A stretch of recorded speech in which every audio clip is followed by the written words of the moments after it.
Welcome to Kindness in Motion, where courage, curiosity and connection lead the way. I'm Suzy, and together with Parry, we don't tiptoe around the truth, we dance with it. Settle in and enjoy yourself. Today we're joined by someone whose work and presence we deeply admire, Dr Kirsten. She's a mother first and foremost, and her understanding of children's emotional worlds comes from both lived experience and years of supporting families through some of the most complex challenges. Her career has taken her from working within the prison system to her current role as a child psychologist, where she brings a rare blend of compassion, clarity, and grounded expertise. And alongside all of that, she also brings the insight of a late diagnosed ADHD woman, something that deepens her understanding of children and relationships. Today, though, we're focusing on your professional experience as a psychologist and exploring what kindness really means, how it develops, how it protects, and how we can help flourish. You like being called Dr. K, that's right, isn't it? Dr. K is much easier than my actual surname, so yes. So we're going to open with a big question. What does kindness mean to you? Not just as an idea, but as something that you've seen in children, families, and real moments.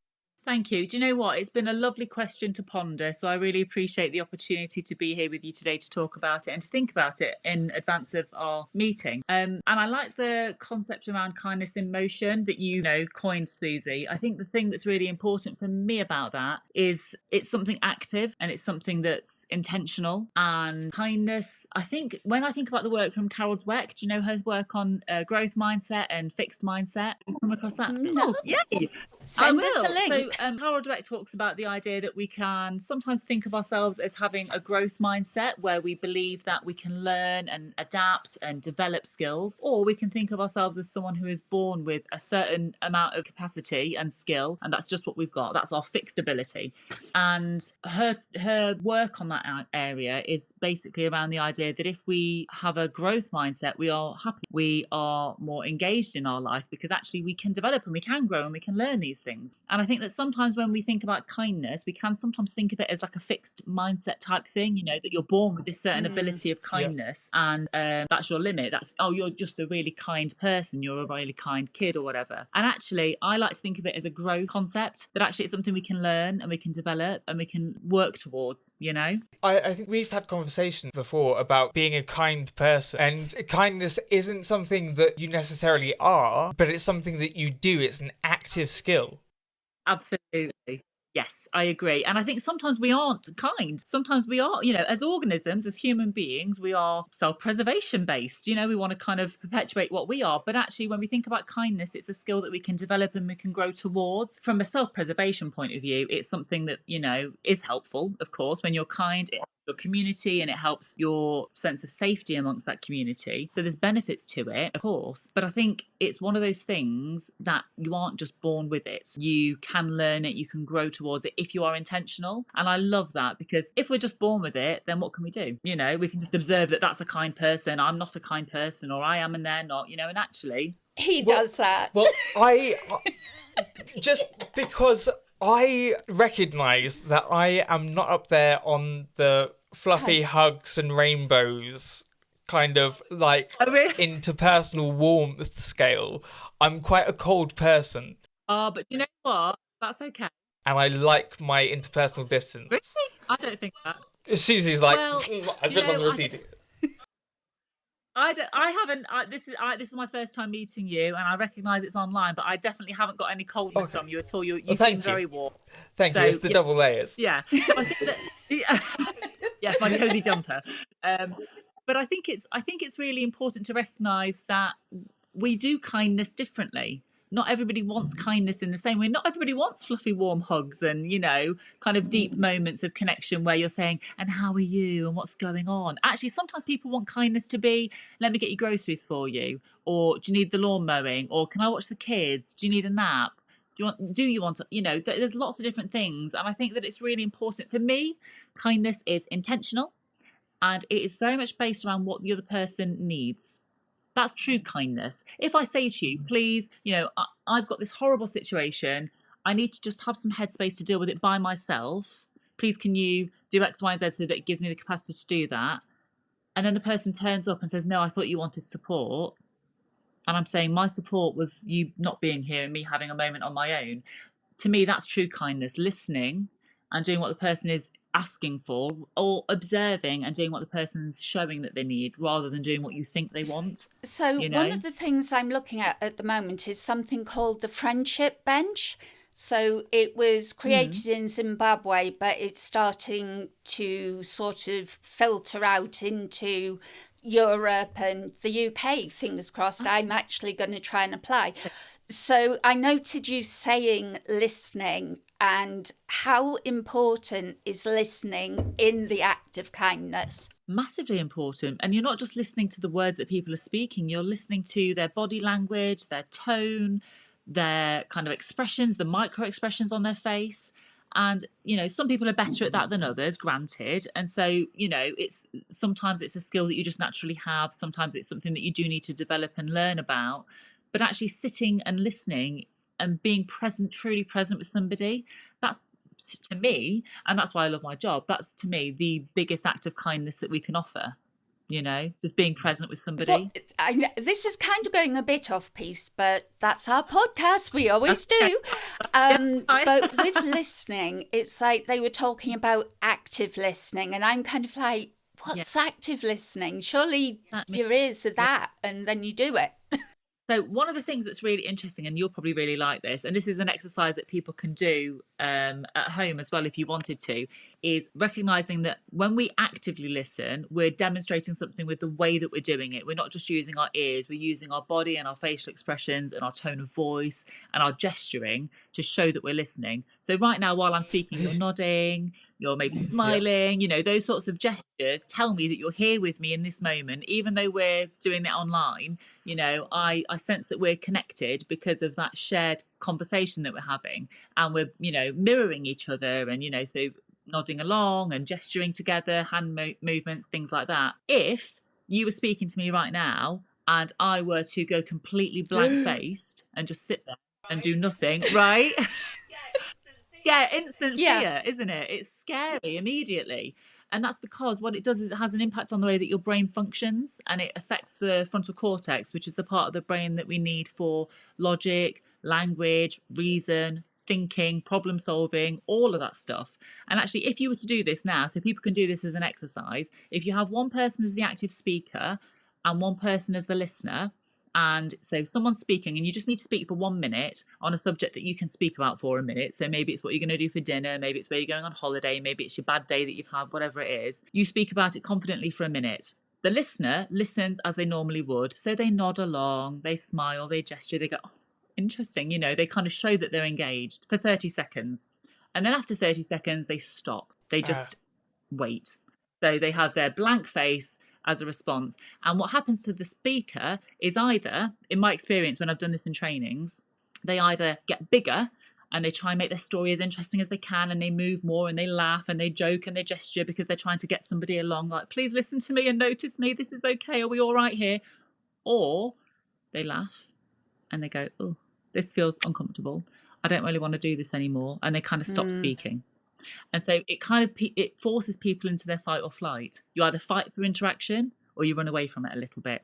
And the reason that we do that is because it heightens your stress response so rapidly and so significantly that you actually can't function in your brain anymore.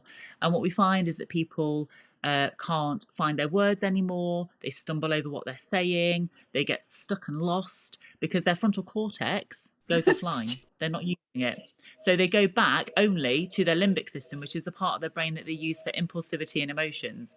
So actually active listening is so important, because if we don't do it, the other person gets really dysregulated in their body and in their brain, and then they can't interact in a way that they feel comfortable with, and then we end up thinking, oh, that was a bit of a strange conversation, but often it's because the active listening's not there. So it's really important. Yeah, I mean, so as you've been saying that, I can see myself on the cameras and I'm like, am I being responsive enough? Which is kind of like a trap as well, because if I'm thinking that, then I'm obviously not entirely attending to what you're saying, even though I found it fascinating and I was paying attention. this is the battle with cameras, with where you can see yourself. It's really hard not to kind of start looking at yourself and check that you're, doing the active bit that you should be. I think we all do that self-monitoring bit anyway in conversations. Neurodivergent people will do it more. I have ADHD, so for me, I do kind of find myself sometimes going a little bit like, oh, am I in the moment? And what sometimes happens, I know we're not talking about it too much today, but what can sometimes happen for people with ADHD is they can be very good at eye contact when they are listening, but then when the other person is speaking, they can kind of find it a little bit intense. So they might look away a little bit and then look back. No, sorry, I got that the wrong way around.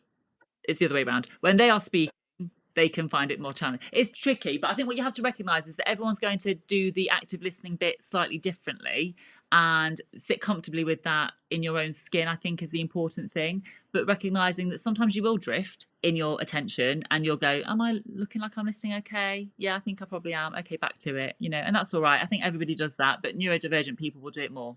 Thank you. That's a really helpful reference and a kind of a way to frame it. Yeah.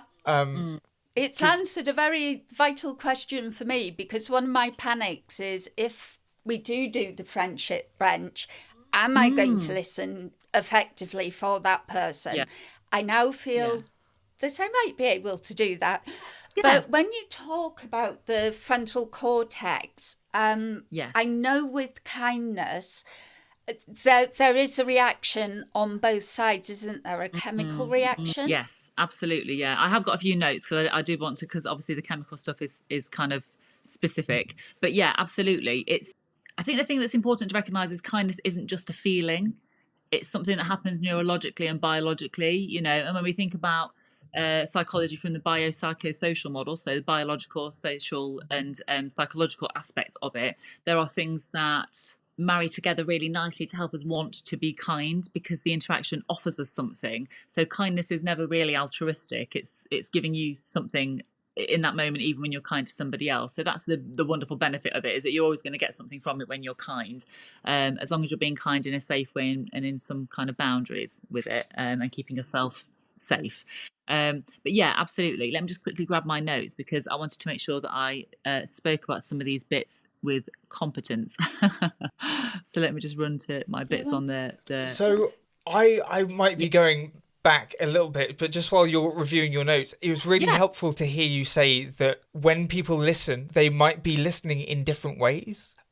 Because I know that sometimes I can be really engaged in what someone's saying, but my eyes are going to go all around the place. And I'll be visualizing 1 second and then really in my emotions and feeling it. And it'll be a whole sensory journey for me that may look a little bit scatty to whoever I'm speaking to, because it's not a coherent, still, I'm listening to you. It's very physical impulses firing off all over the place. And so it was really helpful and validating to hear from you that people do listen in different ways. And that does look different. Just as long as absolutely. As long as you don't do the blank face, absolutely. And I think, do you know what, that's the thing that's really important, I think, is that we need to make the experience more explicit and state it. So if that is your way of listening, then there's absolutely no reason why, while someone's talking and you're in that moment with them, that you can't say, I am feeling so deeply around this for you, and I really am here alongside you. And that might look slightly different as I'm processing it in my body, but I just want you to know that, wow, this, I'm so grateful for you for sharing that with me, and I'm with you on that journey, because I'm feeling all the feelings right now. That's powerful. And so what we know with kindness is that it does release huge amounts of dopamine and serotonin, which are feel-good chemicals. They're connecting chemicals, neurochemicals in the brain. But also dopamine is really vital for getting stuff done. It's a motivator. So it's not just about, oh, I feel good because I got a bit of dopamine. It's, I feel good because I got a bit of dopamine, and now I want to do some more of that. So it motivates us to want to do more of that thing. So it's really good as a kind of neurochemical for neural feedback and wanting it. So the more kindness you do, the more comfortable you get with it, and then the more you want to do it, which is great. Oh, and what kind of impact does kindness and, I suppose, acts of kindness for the doer and also for the recipient have on cortisol levels? Reduces them. which is wonderful. I mean, we all need a bit of cortisol. Anxiety and stress hormones are necessary for getting stuff done, and we need a degree of vigilance. Sometimes it turns into hypervigilance. So, if you're doing like a driving test or whatever, you need a bit of anxiety because you need to be kind of aware of your environment. If you didn't have any at all, you'd be like chilled out, too laid back, and you'd fail. I could just imagine that. You're just driving along and then poof, and you're like, oh well. So we need to be responsive. So we need a degree of that. And I think that sometimes cortisol can get a little bit of a bad rap because we think of it only as this kind of stress hormone that's problematic. And actually, we need our anger, we need our stress because it motivates us again to get stuff done. Women had the vote because we were angry enough and we got enough stress about it, And so there's things in the world that we do need our stress hormone for to get us to kind of motivate and do things. Having said that, there is so much sadness, so much anger, so much aggression in the world and amongst groups of people that absolutely heightens cortisol. And as a psychologist, I'm really mindful of things like secondary trauma that people are receiving through looking at the news articles on, social media or kind of like actually watching the news. Unfortunately, we're in a place now where we can get access to all the most horrific things that are happening across the entire globe, and we're aware of it. Years and years ago, we knew what was happening in our kind of tribe, in our little village, and we knew that, this bad thing was happening, but this good thing was happening, and it was kind of mediated and moderated. With all the stress that we're aware of in the wider scheme of the world, that can cause huge amounts of cortisol in our bodies, and it causes big problems. It can make us very down, very depressed, very demotivated, because it does cause, like you say, that kind of like huge spike in that stress hormone that we can't do anything about because it's not at our fingertips. So actually what we can do instead is act more kindly and do more kindness so that we can reduce that cortisol and allow ourselves to have those, dopamine, serotonin hits that we need that can allow us to mediate that. Now, I'm not suggesting we don't want to know about the bad things that are happening in the world. We need to know about them so that we can act and make a difference and be annoyed about it, and want things to change. But actually living in that state and having so much secondary trauma on our shoulders isn't the way that we're designed to be. So we do need some respite from that. And I think kindness can be the answer, really. That's interesting, actually, because of how kindness in motion came about. Absolutely. It was because of that cortisol. But now I can see kindness as the free dopamine pill. Yes! You were going to ask something. No, I have some ideas linking in my mind. Yeah. They're not linked yet. So as soon as that comes to like an actual question, I'll let you know. Okay, while you think, go for it. I will ask about oxytocin because I read oxytocin was so important and it was released every time people responded to kindness, either giving or receiving. Yes, absolutely. Yeah, it's the love hormone. It's one that helps us feel contained, and it doesn't have to be romantic love. It's just containing, connecting, affects things like self-esteem and how we feel in our bodies, how we feel connected to other people. And I think the really lovely thing when we're thinking about, neurochemical releases is, yes, there are all these wonderful neurochemicals that we can have inside our own brains, but there's something not as well researched, but definitely well experienced in my life, that when we connect well with somebody else, there's like this energy shift between you where you sync together and it just feels contained and connected. And it just feels lovely. And that, those moments, when you've got an issue and you go to a specific friend to support you with that, that this one friend would not be a good person to go to because they'll make a joke out of it. And right now you don't need laughter, so you won't go to that one. You need them sometimes, but not for this specific issue. And then this other friend will, be practical and they'll be like, how can we fix it? And you think, I don't quite need that right now. But there's this one person that that if you go to that person, you will get deep love, deep containment, deep just being seen and being felt by them in that moment. And that you can just go to them and your shoulders will drop and you'll be able to exhale and you'll be able to cry if you need to, and you'll be able to feel seen and safe in being seen. That is the joy of oxytocin. That is the joy of true kindness and connection with people, I think. And that's what we seek out. That's what I always try to embody when I'm working with people, but it's what I try to embody with my children. Kids need it so much because there are so many scenarios where they feel not good enough or not completely seen or like they need to adjust and behave slightly differently, that actually offering that can be really powerful. And do you think that we are more in touch with that instinct to be able to hold space for people, or less in touch with it than kind of other generations? Like me, old. I think, so I'm a millennial, and I would say that we are probably one of the more recent generations to get back in touch with it. But I think that we aren't as in touch with it as perhaps we would have been several hundred years ago, you know? So I think that, and I can't speak very confidently on this, but my kind of surmisations on it all is that we do tend to go through these swings in history. So you have things like wars, and they produce certain people that have to endure certain atrocities and certain horrific things that are happening in their life. And so then we bring about scarcity, and then that might bring about more boundaries, and then that might bring about less compassion, because actually we just got to get through it. And so this isn't just about generations being challenging, it's about what each generation has to endure. And I think what we find is that the millennial generation have been one that are bridging that gap between people that have experienced quite significant hardship in their kind of parents, potentially off the back of their parents' parents having gone through a war. And so it kind of like works through that kind of system, that then millennials are at that position of, that was my lived experience, but I don't want that to be my children's lived experience. And so they're trying to manage those interactions. I know for me as a parent, it's hard, because I know the stuff psychologically, because obviously as a psychologist I've read it all, but doing it as a mum on a regular basis to 2 neurodivergent kids with PDA, that is tricky. It's hard going. And so I'm exhausted. And sometimes I do find myself saying, just because I told you so, just do it, you know. And in reality, that's not what I want to say. And I think that for me, we have to really think about individuals as people who have an initial reaction to something and then a secondary reaction. And for me, the thing that makes me feel a little bit better is my initial reaction is based on my lived experiences, what society has told me I need to be doing, how I've been parented, and any traumas that I've got. And so that is coming out as a kind of safety strategy. My secondary reaction is perhaps the one that's more measured, that goes, actually, no, what do I really think?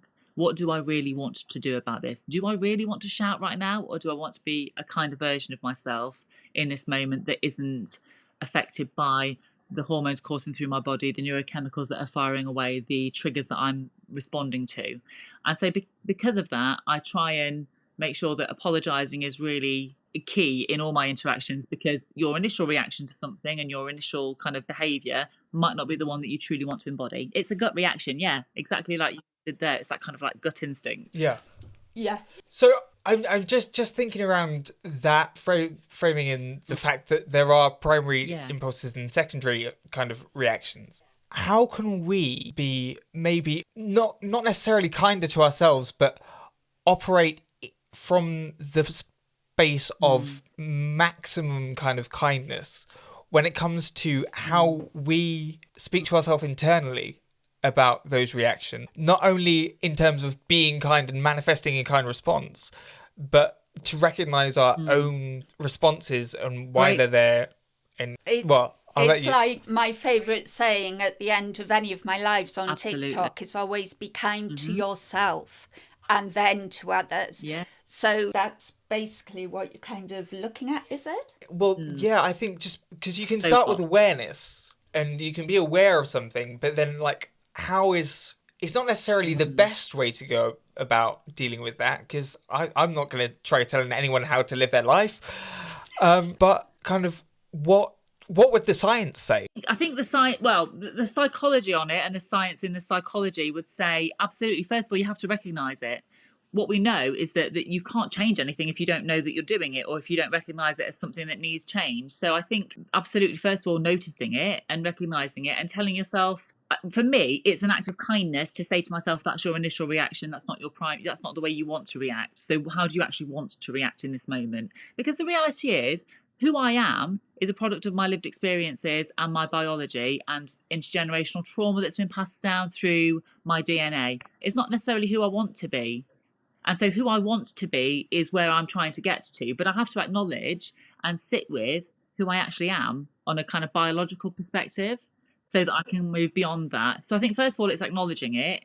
And I do think, yeah, absolutely, being kind to yourself in that. That is an act of kindness that I do for myself. And I say, this isn't who I want to be. This is how I am at the moment. And I'm aiming for something slightly different from that. But also, there is good in me.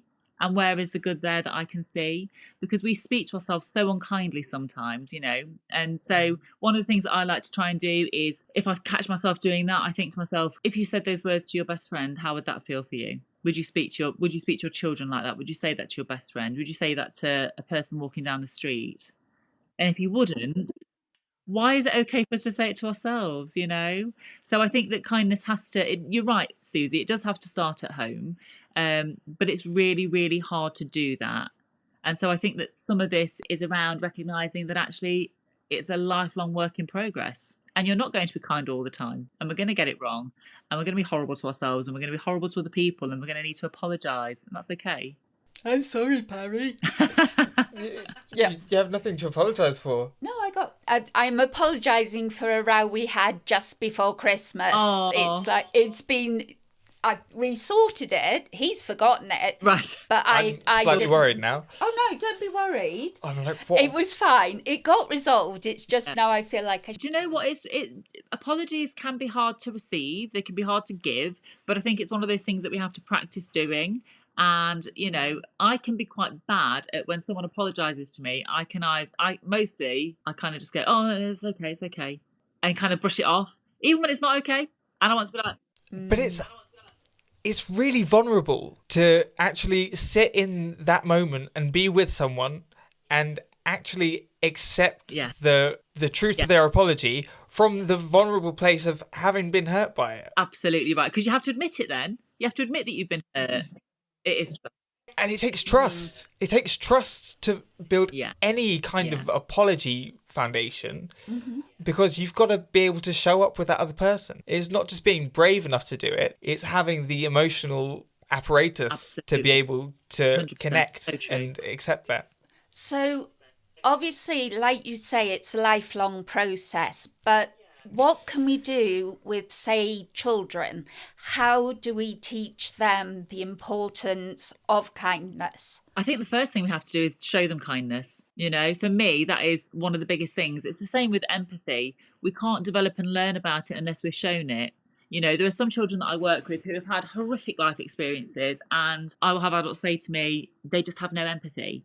It's not because they don't have the capacity for it, it's because they've never been shown it themselves. Their brain hasn't structured in any kind of way that goes through any part of their empathy centre because they've not received it.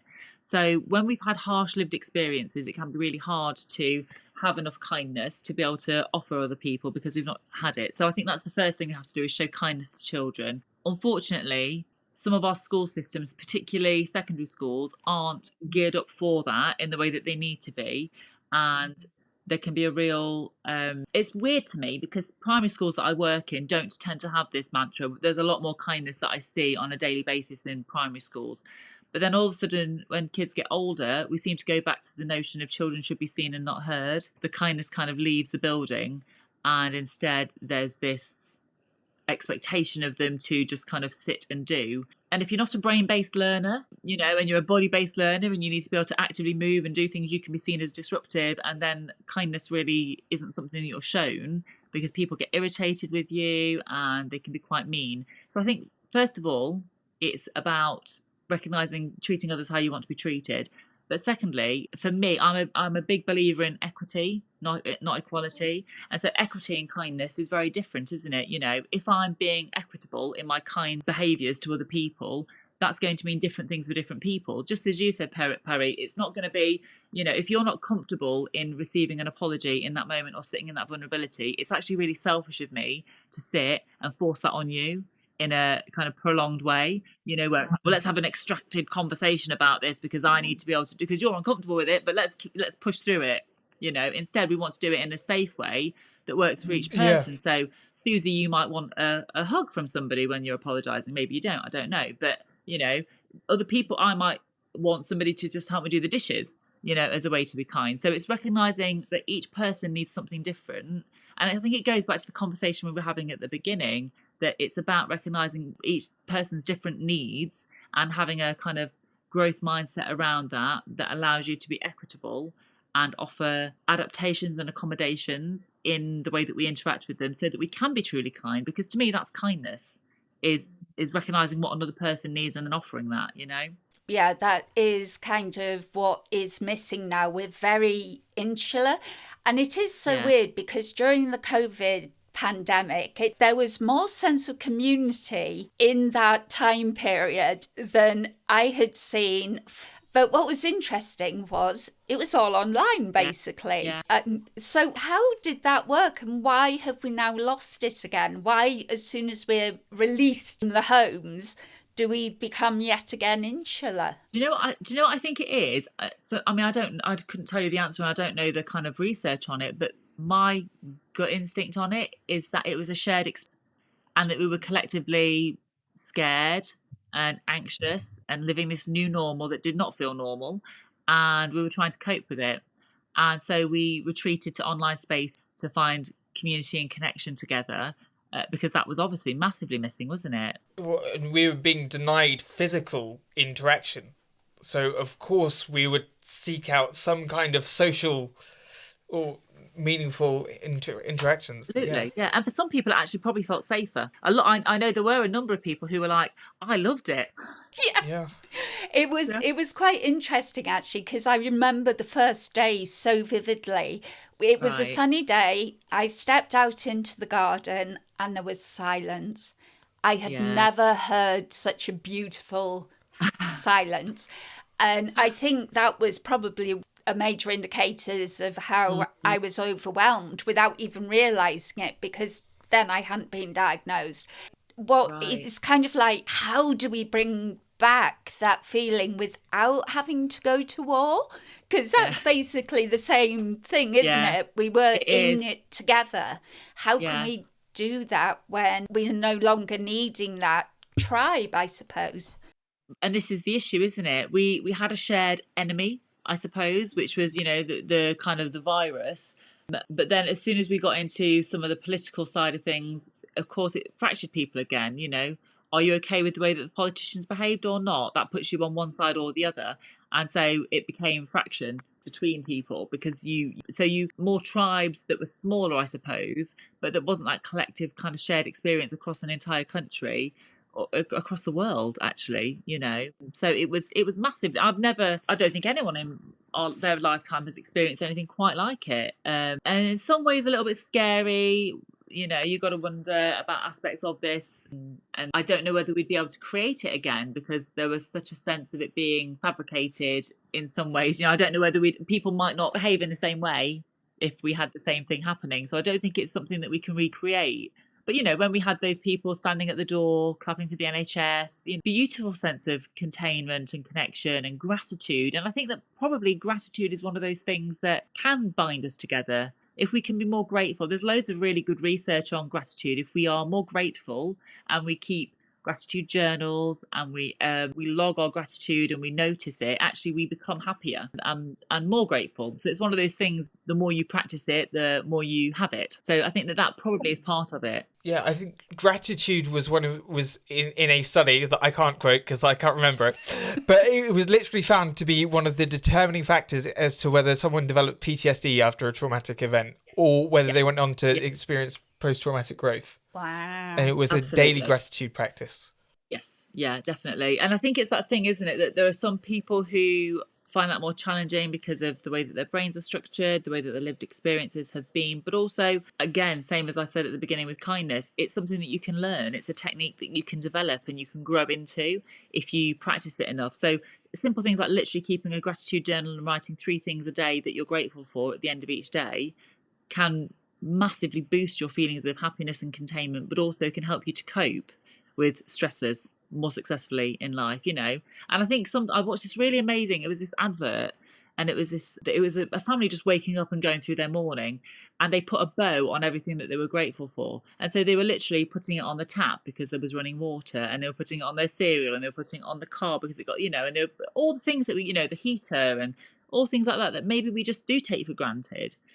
I think maybe in COVID we weren't taking things quite as for granted. Well, yeah, I think during COVID as well, we were just all as a global community. First of all, there was a global community for like that was tangible, never happened because before. for the first time we were all facing the narrative was an existential threat, and so we were kind of shaken out of our comfort zone quite abruptly, and then we were held in that, or holding each other whilst we found the ground. Which is, I loved it. Yeah. I shall be honest, it was just one of those things. It does sort of, the gratitude journal is a fantastic idea. What I'll try to do is get some links and pop that onto the podcast. In regards to being online, how can you be kind but also keep yourself safe? Boundaries. It's so important. I mean, Sorry, I just said boundaries. That's one of my favourite words. Boundaries. Yeah, boundaries are so hard. They're so hard to do. But yeah, I mean, I think we need to teach children and adults about, digital citizenship. And essentially that's about being a good neighbour online, though. So being, as you would with, your next door neighbour, being a good, kind person, considering them, being thoughtful and being compassionate and kind. You want to do that in a digital sense. It's harder because you're behind the screen and there's less accountability, I think, which affords people opportunities to say some of the stuff that maybe they shouldn't or wouldn't say. And so the only way to manage that is to increase empathy and show acts of kindness on a daily basis, and also be very explicit about the damage that can be done when we are faceless assassins online and we say horrible things to people in ways that can be really damaging. It's worrying, because I think there was a Stacey Dooley documentary recently where she went to another country where people were online and they were interacting with people on there and telling them to do horrible things to hurt themselves. And she said to them, people are hurting themselves. They are killing themselves as a result of the things that you're saying. And they said, we don't care. We don't care. And so their digital citizenship was very poor.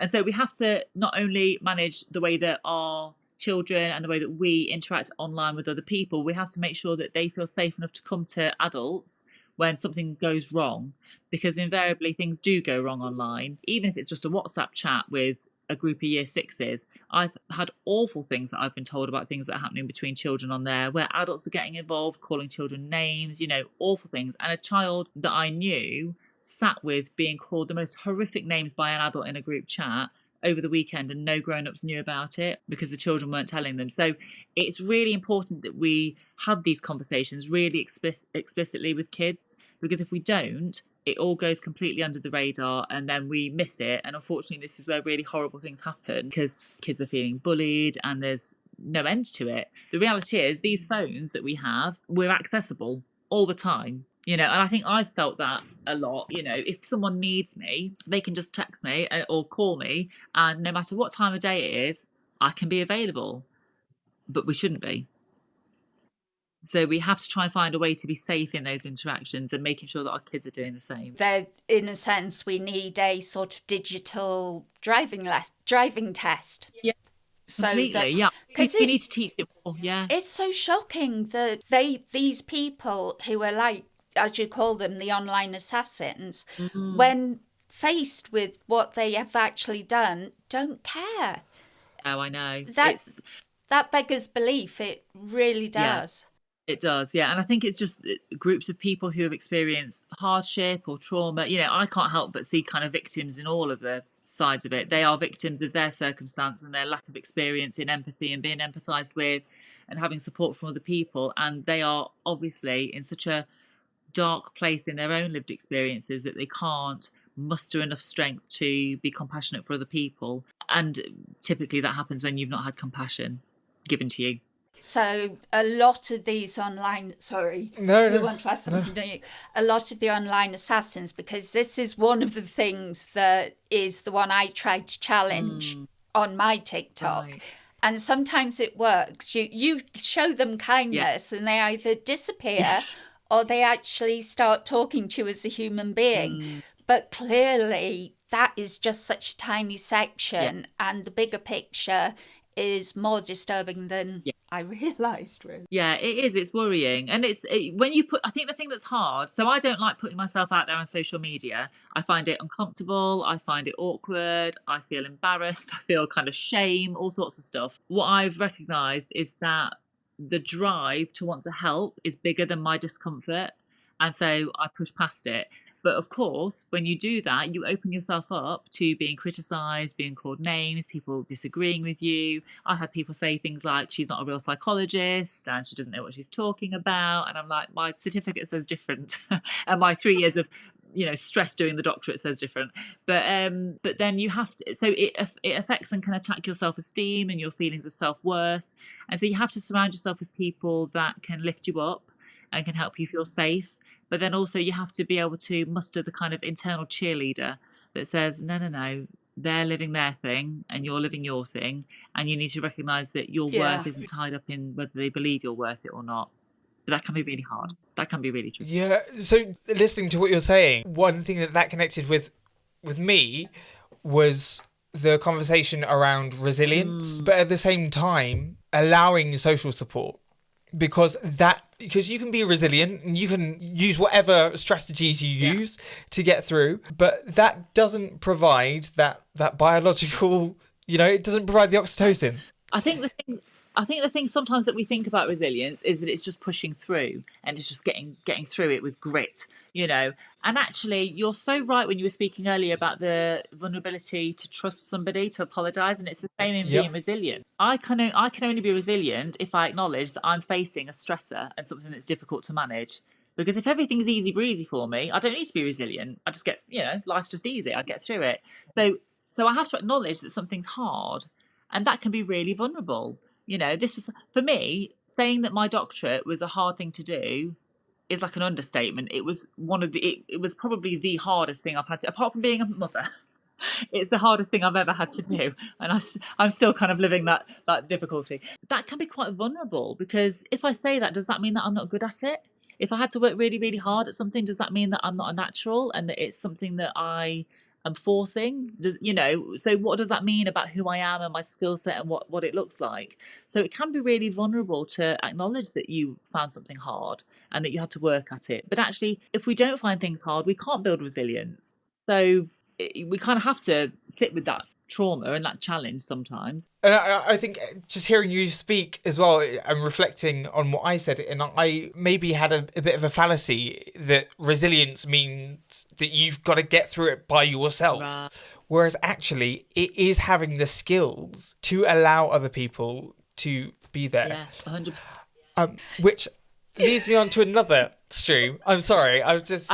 Feel free to tell me to shut up. But I often joke with Suzy that I am allergic to a certain amount of kindness and love above like a threshold. I'm like, I've got my threshold. Yeah. Anything more than that, like, it's poisonous. And now he's got me. Yeah. But hearing you describe kindness and acts of kindness as an acquired skill, surely the receipt and the acceptance of that, you can build up tolerance of that as well. I was gonna ask how one might go about, I want to make it broad for the listeners. Yeah. Like desensitizing yourself to it. Yeah, like to anything, like desensitizing, like acclimatizing myself to that. Or if people can take that further into other spheres of their life to talk about reacclimatizing to any other kind of stimulus. I don't know. I actually can see, I think I see what he's saying here. I just wanted to check. Basically, it's kind of like asking, can you teach people to accept kindness? Mm-hmm. Yeah. Well, I was going to say, we could get into a whole conversation about attachment styles. We could, yes. And I think, you know what? So the way I think about it, if someone has experienced trauma in terms of like physical hurt from somebody, so if I work with a child who has witnessed and experienced violence in the home, I don't say that kid then does not need any physical touch. They actually just need safe physical touch, because they need to learn how to receive touch in a safe way, because they've not experienced that previously. if we were to say they need no physical touch because they've experienced hurt, we are depriving them of some of the benefits of close connection and being able to become sensitized to it.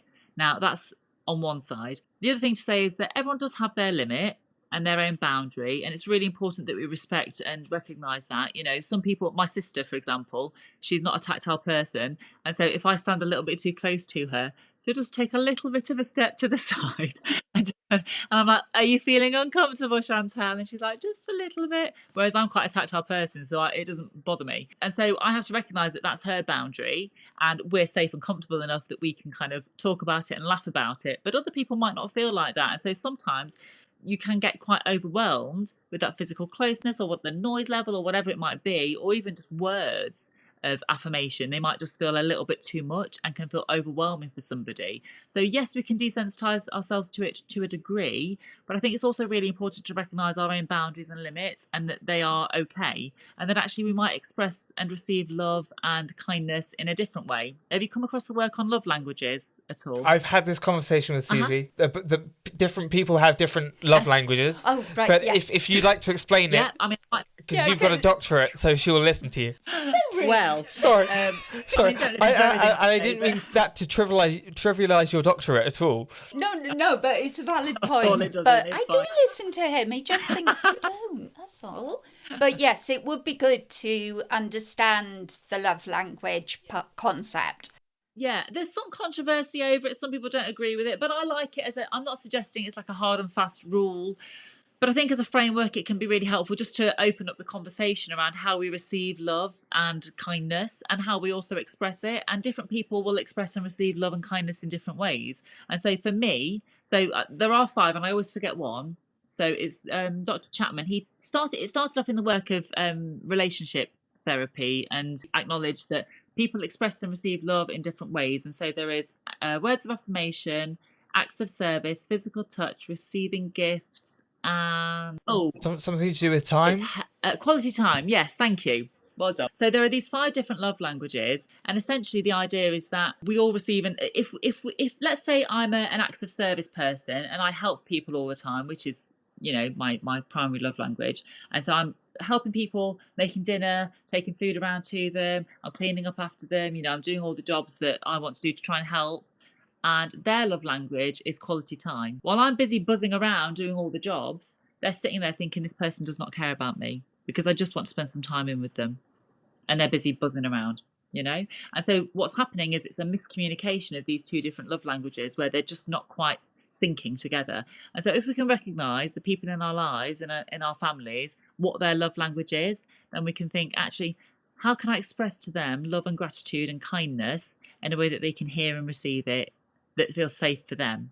So if I recognise that, maybe what I do is I don't tidy up their laundry, and instead I sit with them and we play a game together, Or maybe if words of affirmation are the thing that's important to them, maybe I write a note in their lunchbox that says how much I love them, or how kind they are, or how much I think of them, or what they did that was wonderful. Really important when we're thinking about that one, words of affirmation, that it's specific. So one of the things I like to tell class teachers to think about when we're looking at kind of GCSEs or SATs or anything like that is that those children are going to feel measured by a certain criteria. And actually what we can do instead is make sure that we're adding lots and lots of feedback, especially during that time, words of affirmation way that's very specific. So I think you're a really helpful person. Look how nicely you held the door open there. Thank you so much. You're so kind. Things like that. If we can offer that, then it gives children other benchmarks to consider in relation to who they are and how they value themselves, not just a number on a piece of paper. So I think that when we're thinking about love languages, it's really important that we consider the people in our lives, what their love languages are, what the things are that make them feel contained and connected and calm and loved, and also how we tend to feel that way. Because if we can see how we tend to feel most loved and cared for, then we can recognise how we tend to offer it to other people. Does that make sense? Yeah? Yeah, that's like a whole other podcast, isn't it? It's like, we'll just start a series with you, Dr. Kirsten. That's it. We're just going to, this is what kindness in motion is all about, the psychology of kindness, which is amazing. Now, as an ending, although I think it's more like a beginning, This has been absolutely brilliant. If you could leave us and educators with one gentle reminder about kindness, something they can carry into everyday lives, what would it be? Oh, that's a really good I know question. you asked Dr. Kirsten this, Yes. but just one thing that has come to my mind from everything that you've said, it distills down to, is one really kind thing that you can do for other people is to just be more aware of yourself and your world and them as well. And kindness isn't a one-size-fits-all. Sure. No, absolutely. It's given me some thinking time. I think for me, it would be back to the stuff around primary and secondary reactions to things. So what is your primary reaction? What is your first reaction to something? And is it your true reaction? Be kind to yourself about it. Give yourself grace. Give yourself compassion. Speak to yourself as you would speak to a friend, and recognise that, you can be your own internal cheerleader. Because when we do that, we embody it. And then actually kindness perpetuates out of that, beautiful scenario. And when you have kindness in your heart, and I say heart as in, a metaphorical thing, but when you embody kindness in that kind of way to yourself, you can't help but be kind to other people. So it does, I think, just as you always say, Suzy, it starts at home, and you have to recognise it in yourself and be kind to yourself. And you get all the benefits from that as well. So yeah, I think keeping kindness, starting with you, and it will have repercussions for others as a result. This was absolutely amazing. Thank you so much for taking the time to actually do this with us. And I'm incredibly excited right now. So I'll probably get down to editing it straight away. It's got to be done. One of the things we do at the very end of our talks is to have a kindness in practice suggestion. So if you were to do a moment of kindness, what would that be? That's nice. I think when we spoke about the active listening stuff, I think it would be really seeing somebody for who they are and what they are, and then what they need, and providing that, whatever that might look like, and not putting my own judgment on it about what I think they should want or what could help. They probably don't want lasagna. They probably want somebody to come along and offer them a listening ear, or to just say, I don't know how you're coping with that. That sounds really difficult. So true kindness is being present. Yeah, being really present with somebody and allowing yourself the vulnerability to do that. So being there, yeah. Wow. Okay, we've now got to do our outro, and I can't remember it. But... Well, I don't know. I just like to say a massive thank you. It's been a real privilege to be able to talk with you. Thank you so much. It's been a lovely thing to talk about. Pick your brains and just hear your perspectives as well. So thank you so much. Has been brilliant. And obviously we will be back in 2 weeks with another guest. Hopefully Billy Fox, the musician. As I say on my TikTok, and I'm going to say everywhere I am, keep safe, keep happy, but most of all, be kind to yourself and to each other. Oh, thank you for listening, everyone. And thank you, Dr. Kirsten, as well. Thank you very much. Have a wonderful afternoon, and talk to you again soon. Yeah, absolute pleasure. Thank you so much, guys. If this lifted you even a little, hit follow, share it with someone who could use a spark of kindness, and come with us as this movement grows. You're part of this now, and we're really glad you're here.